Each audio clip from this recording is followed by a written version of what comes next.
Welcome to the Daily Intelligence Brief from IntelStor for the 15th of December 2024.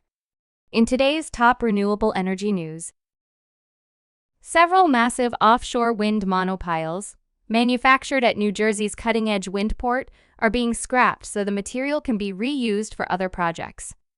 The dismantling comes in the wake of a major setback for New Jersey's offshore wind ambitions. About a year ago, Ørsted, a leading wind energy developer, abruptly canceled the Ocean Wind 1 and 2 projects. New Jersey Governor Phil Murphy has set a target of 11,000 megawatts of offshore wind energy by 2040.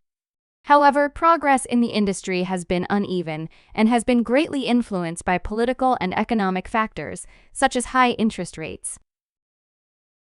In Scotland, a probe is underway after part of a huge wind turbine blade sheared off at one of Scotland's newest wind farms.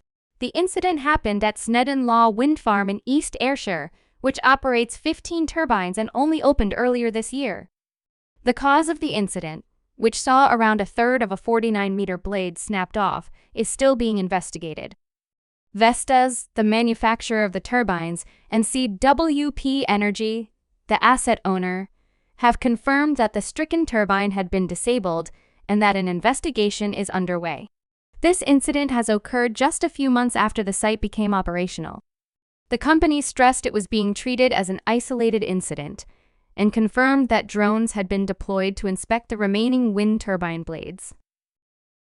In Germany, the Erneuerbare Renewable Energy Association and Lanthan Safe Sky GmbH have converted the aircraft obstruction lighting of several hundred wind turbines so that there is no longer any annoying continuous flashing during the night.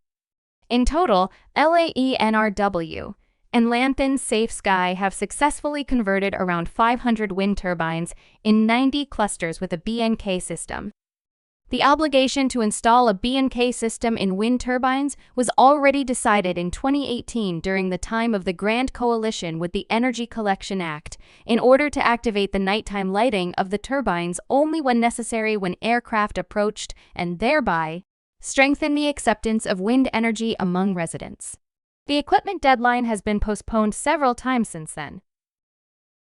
Learn more about all of IntelStor's market and sales intelligence offerings at www.intelstor.com and subscribe to our channel today.